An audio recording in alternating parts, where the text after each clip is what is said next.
Good morning, everyone. It's a pleasure to be with you. In the next 5 minutes, I will introduce the field of inner transformation for sustainability. I will explain why it is important to address human inner dimensions for accelerating climate action and indicate how this can be done. Since I only have 5 minutes, I have summarized my answers to these questions into 3 key messages. The first is that our current approaches are insufficient.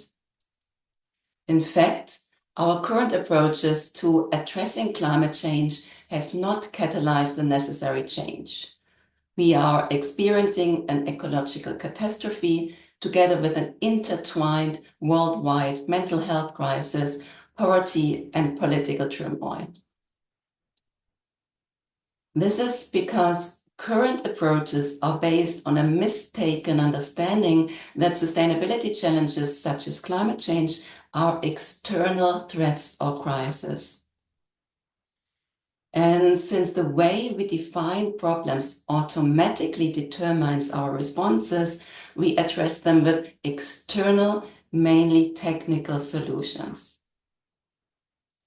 In addition, current approaches are based on the so-called knowledge deficit model.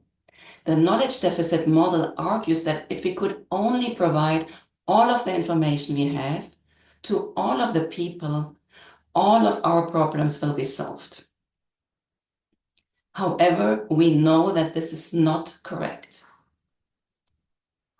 And finally, current approaches have not catalyzed the necessary change because there's a gap between the work of professionals who focus on sustainability and climate change on the one hand, and those who focus on personal development on the other hand.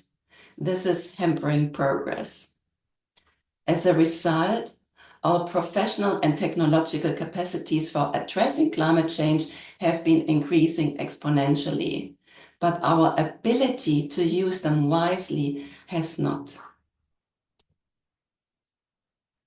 The second key message is that there is a new field that addresses these gaps. In fact, in recent years, a new field has emerged that looks at the interface between inner development, behavior, culture, and system transformation. And this new field is called inner transformation for sustainability, or integrated inner-outer transformation, or existential sustainability. Although it is still new, today its importance is increasingly acknowledged by key players such as UNDP, the IPCC, and the Intergovernmental Science Policy Platform on Biodiversity and Ecosystem Services, among others. The field has contributed to important advancements. It has shown that sustainability challenges such as climate change are, in fact, a reflection of an inner human crisis. And this crisis is based on an increasing separation from self, others, and nature. It results from modern society's story of separation, which assumes that our thinking mind is separate from our feelings and bodily emotions, that we are all separate from each other, that some humans are superior to others, and that we humans are separate and superior to the rest of the natural world. Accordingly, research has also shown that human inner dimensions, which include our individual and collective beliefs, values, worldviews, and associated inner capacities, are deep leverage points for change. And finally, studies in the field have identified how to address inner dimensions across individual, collective, and system levels in an integrated way. On this basis, the third key message is that there's a growing body of scientific knowledge that can be tapped into to accelerate climate action. There's a growing community of scholars who, together with educators and practitioners, have created a field of change and communities of practice that support a shift towards more sustainable paradigms and approaches. And they provide concrete input, theories, and frameworks that show how more integrated climate measures can be supported across sectors and scales.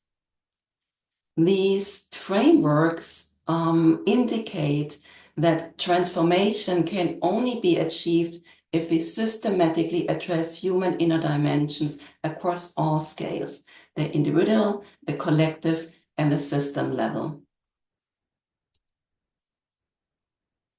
Measures at individual and collective levels involve activities that can help us to tap into our inner potential and that help us to discover our individual thinking and internalize cultural messages of separation, superiority, and instrumentalization in order to develop alternative approaches and nourish fields of change. Measures at the system level aim to mainstream the consideration of inner dimensions into existing institutional and political systems. So it is about the institutionalization of integrated measures and integrated approaches into existing structures and mechanisms. And with this, I hope that I have given you a small glimpse into the field of inner transformation for sustainability, why it is important to address human inner dimensions for accelerating climate action, and how this can be done. Thank you.